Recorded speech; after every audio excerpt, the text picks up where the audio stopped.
kalau teman-teman lihat di sini gambar mana yang diasuransikan terlebih dahulu. Di sini ada rumah, ada pabrik atau usaha, ada mobil, dan ada pemiliknya. Kira-kira kalau menurut teman-teman yang harus diasuransikan terlebih dahulu yang mana nih? Ya, ini ada dari Mas Fauzan, pemilik. Ya, betul. Karena apa? Kenapa pemilik harus diasuransikan? Kalau pemiliknya tidak diasuransikan, terjadi sesuatu dengan pemilik, kita nggak bisa beli rumah, nggak bisa beli, tidak bisa melakukan usaha, tidak bisa membeli mobil, dan lain sebagainya. Karena pemilik adalah memang faktor utama untuk bisa memiliki itu semua. Nah, risiko kehidupan itu salah satunya apa? Tadi kan kita belajar tentang pemiliknya ya.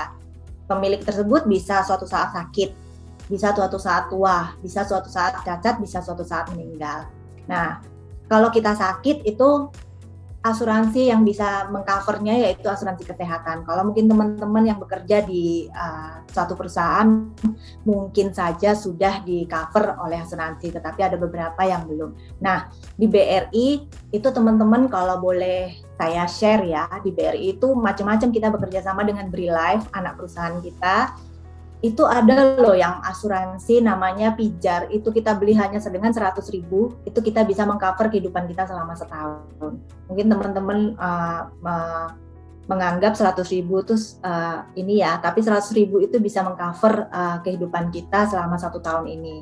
Di situ ada asuransi kecelakaannya, asuransi kematiannya, dan asuransi cacat tetapnya. Kenapa kita butuh asuransi? Yang pertama karena kalau kita tidak punya asuransi, biasanya teman-teman kan kalau sakit atau apa, yang pertama adalah ngambil tabungan nih. Nah, kalau misalnya ngambil tabungan itu masih mending.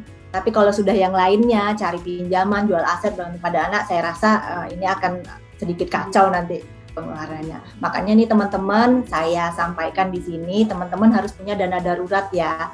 Dana darurat itu bagi teman-teman yang masih belum menikah, saya sarankan harus memiliki dana darurat 3-6 kali dari pengeluarannya teman-teman. Nah, kalau untuk yang sudah menikah, teman-teman menurut saya harus punya 12 kali dari pengeluaran bulanannya. Kenapa?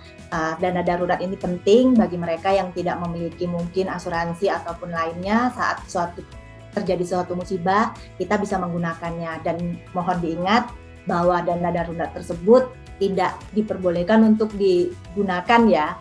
Kalau bisa diinvestasikan, boleh dana darurat tersebut diinvestasikan di reksadana yang liquid seperti reksadana pasar uang, deposito, atau tabungan. Nah, tadi kan kita udah bahas tentang manajemen keuangan, pengelolaan keuangan dari Mbak Rita. Sekarang kita akan bahas secara detail tentang pasar modal.